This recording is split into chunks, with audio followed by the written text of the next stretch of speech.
Amis païens, amis païennes, bonjour et bienvenue pour cette nouvelle vidéo. J'espère que vous allez bien. La religion païenne nordique est-elle une religion d'amour? Beaucoup de gens voient cette spiritualité comme quelque chose de très martial, de très brut, de très masculin, de très viril.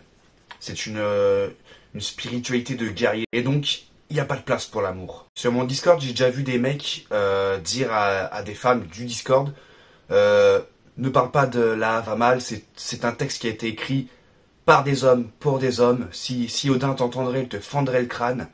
Enfin, j'ai vu des choses incroyables. C'est pas une spiritualité de faible, c'est pour les hommes, c'est pour les guerriers. Si tu me mets une gifle, crois-moi que je vais pas tendre l'autre joue et que je vais t'en mettre une aussi.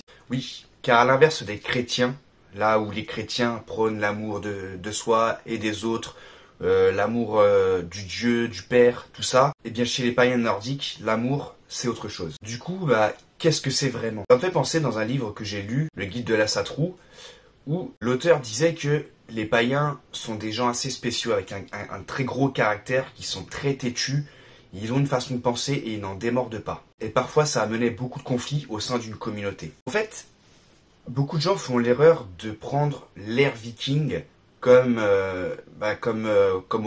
source principale. L'ère viking, c'est quand même 750 à 1200 à peu près, après Jésus-Christ. Il faut savoir que le paganisme est quelque chose de beaucoup plus ancien que ça. L'ère viking, c'est pas grand-chose, et en plus de ça, c'est un peu le déclin du paganisme. Alors, pour beaucoup, les chrétiens sont les ennemis numéro 1 des païens. Eh bien, en fait, c'est vrai et faux. Il faut savoir qu'avant, le christianisme n'existait pas, et le monde était païen. On parle beaucoup de Rome, mais il faut savoir que Rome, avant, était païenne.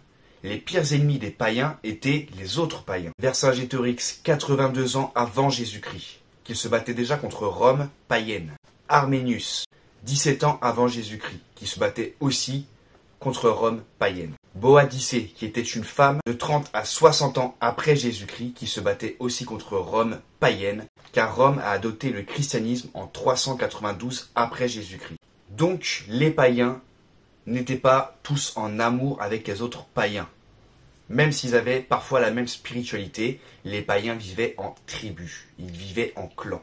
Et c'est là où la notion d'amour arrive dans la spiritualité païenne, c'est que les païens aiment leur clan, ils aiment leur famille, ils aiment leur terre. Avant d'être des guerriers, les païens étaient des agriculteurs, des forgerons, des paysans, des artisans.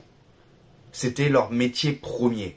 Ils aimaient ce qu'ils faisaient, ils aimaient la terre, ils aimaient ce que la terre donnait et par extension, ils rendaient à la terre. Ils aimaient leur tribu comme une famille et ils étaient prêts à mourir pour eux. C'est pour ça que chaque membre du clan était capable de prendre les armes pour défendre sa tribu et donc sa famille et ses terres. C'est vraiment un amour familial, des choses simples, des choses de la nature.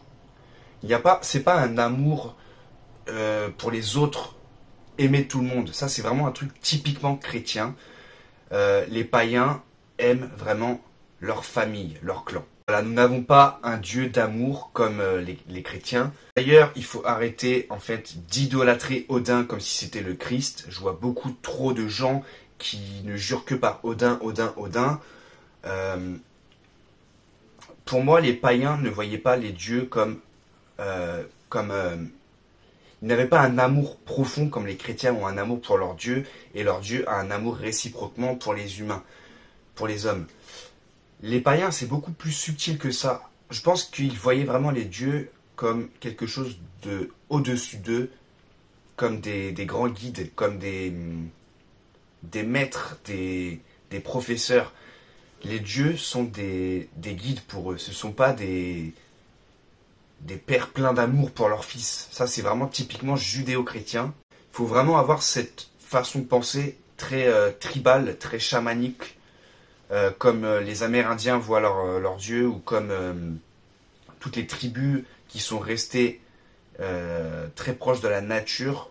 Et bien, leur divinité, ce ne sont pas des dieux pleins d'amour, ce sont vraiment des guides qui peuvent donner et reprendre. C'est vraiment quelque chose de très nuancé, de très controversé, qui sont capables du bien comme ils sont capables du mal également. Voilà vraiment ce qu'est l'amour des païens, l'amour du paganisme. Je suis tombé il y a pas longtemps sur un reportage sur le groupe de Heilung, et en fait leur texte parle beaucoup d'amour, beaucoup de voilà de ce bien-être, de cette paix.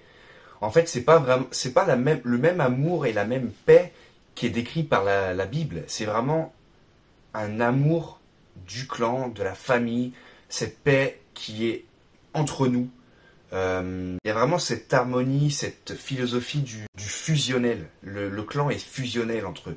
Donc voilà, par pitié, arrêtez de croire que la philosophie païenne nordique, c'est juste un truc de gros bourrin, de guerrier. C'est vraiment pas ça du tout.